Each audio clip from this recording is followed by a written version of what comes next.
My name's James and I've been observing cyclists and helping with their positions for over a decade now.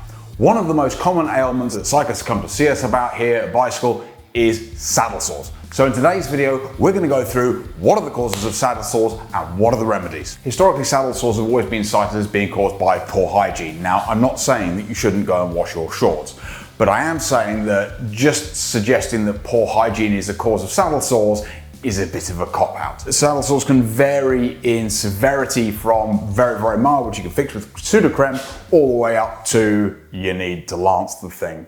Ugh. First on our list, and the root of all evil, is excessive saddle height. So yes, I know I have a bee in my bonnet about excessive saddle height, but what typically occurs when somebody sets the saddle too high is two things. One, the saddle becomes a penetrative entity, so your genitals and all of your soft tissue are essentially braced between the saddle and the bottom of the pedal stroke as you reach to the bottom of the pedal stroke. But more importantly, it usually results in asymmetric interaction with the saddle. It's extremely uncommon for a human being to sit centrally on the saddle and overextend both their legs. So usually what we typically do is preference one side over t'other. Most people are right side dominant, which means what they typically do is sacrifice their left leg for their right by sitting off to the right hand side. Cue saddle sores on the left hand side. So I would go as far as to say that 75% or more of people experiencing saddle sores that come through these studios experience them on the left hand side, on the grounds that most people are right side dominant, so they carry out this exact compensation. So if you're getting saddle sores on the left hand side and it's consistently on the left hand side, have a go at knocking your saddle height down. Just 5 or 10 mil and you might find that it'll provide a bit of relief. What also typically happens when you run the saddle too high is it results in an over-interaction with the nose or a gravitation towards the front of the saddle, which typically results in less support because you're not interacting with the widest, most supported part of the saddle, you're sitting on the narrower, least less supportive nose section, again giving you autonomy to kind of sit off to one side. Furthermore, pressure is force over surface area, so if you reduce the surface area, you increase the pressure, and as a result, you're going to get saddle sores. Second on the list is ill-fitting cycling shorts. Most cycling shorts should feel snug, not tight. They want to be close-fitting and shouldn't inhibit any movement of the body. You want the pad to sit flush next to the skin. That's right, people, no underwear. When you wear underwear underneath your shorts, it tends to place seams in places where you don't want seams. Underwear is also typically made out of cotton, which is not particularly good at wicking away sweat from the body. So ditch the underwear, you're gonna feel naked at first, but trust me, it will be a game changer for you. All of these things collaboratively can contribute to saddle sores. While we're on the subject of shorts and short fit, there are many people out there that like to use chamois cream. I personally don't get saddle sores and have never felt the need to use chamois cream, although if you are suffering with persistent saddle sores, adding a chamois cream which provides an element of lubrication between the skin and the chamois can provide relief. You want to spend a reasonable amount of money on shorts. This might be a slightly outdated rule, but I typically used to say about 100 quid on a pair of shorts. The reason for that is that you get introduced to multi-panel construction, so the short fits the contours of your body a lot better. And you're typically talking about higher density foam or gel usage in the pads rather than like a low density basic pad. When you're looking at very, very basic shorts from Amazon, they are typically not going to suffice for a 5-6 hour bike ride. Two of my personal favourites are ASOS, which are typically revered for their cycling shorts, as well as Café du Cycliste. Finally, different manufacturers provide different fits. A medium in a Castelli is not going to be the same as a medium in an ASOS. I actually am a large in a Castelli versus a medium in an ASOS. Third on the list is insufficient start. Now, over the past few decades, bicycles have become increasingly narrower, mostly to enable 20-year-old, 60-kilo athletes to pedal through corners because the closer the feet are together, the more clearance you have for pedaling through a corner when the bike's banked over. Most people don't need to do that, but the point is that many consumers actually need an increase in stance for their feet to be further apart.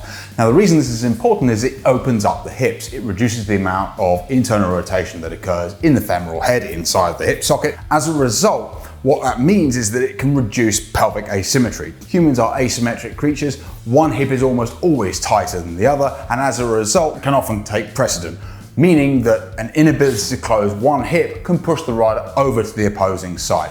So if you have somebody who is tighter in the right hip, we might expect them to sit over to the left-hand side. An increase in stance can typically also lead to a flatter, more consistent interaction with the saddle, and as a result, reduce the likelihood of saddle sores. Fourth on the list is insufficient arch support. We have found using pressure mapping that we can reduce pressure going to the saddle by up to 50% just by administering arch support.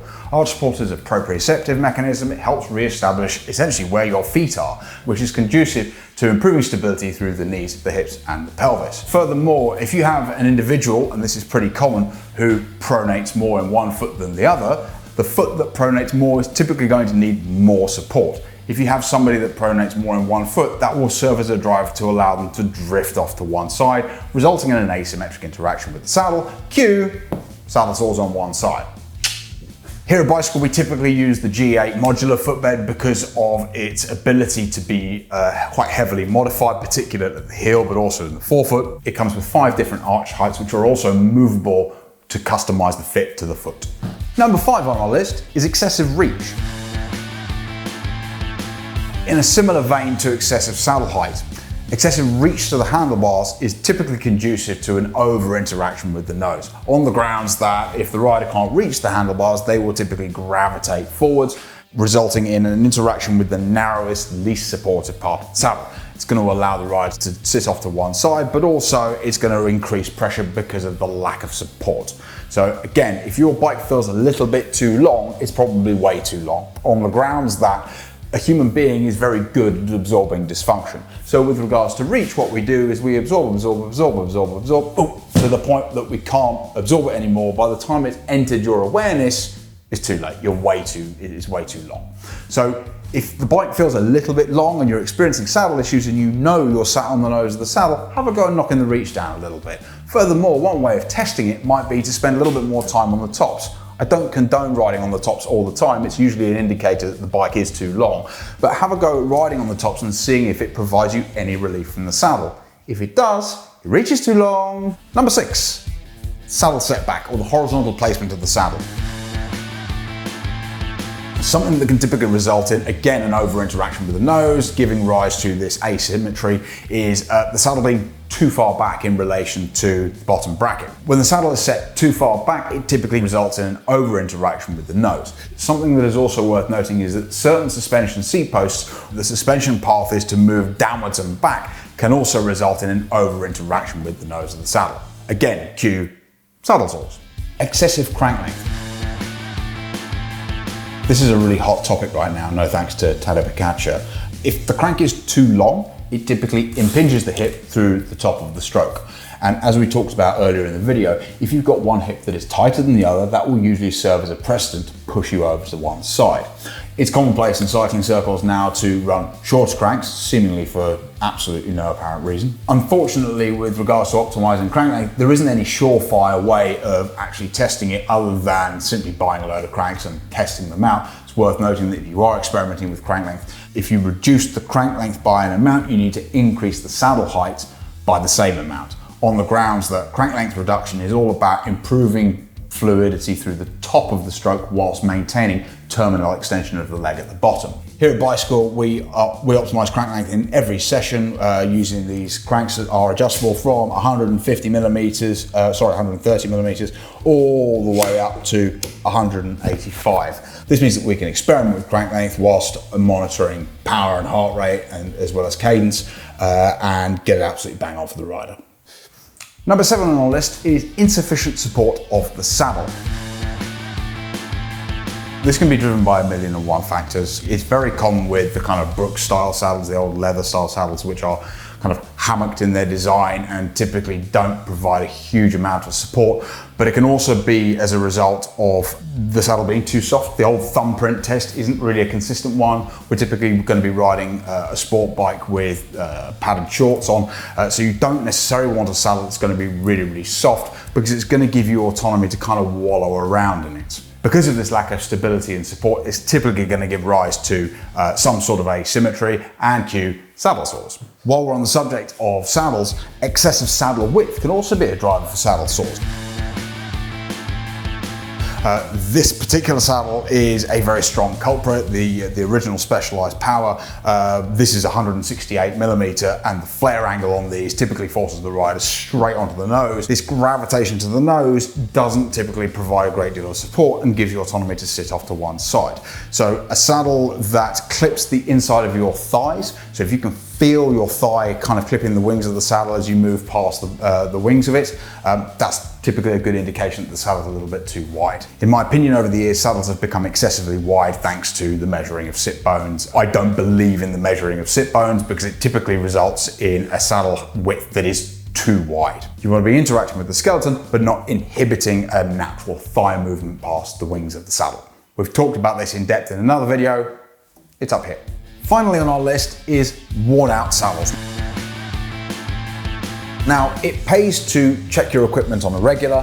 One way of checking if a saddle is still level is make sure your bike is level and put a spirit level across the width of it. This will give you an understanding of whether or not the saddle has collapsed on one side. Typically, you can eyeball it as well. It is worth noting if you're going to try this, that you want to test it across the entire length of the saddle, because depending on where you sit will dictate where on the saddle it's collapsed. If you sit back here, it'll collapse at the back. If you sit in the middle of it, it'll collapse further towards the middle. There are some brands and models of saddles that are typically more susceptible to collapsing than others.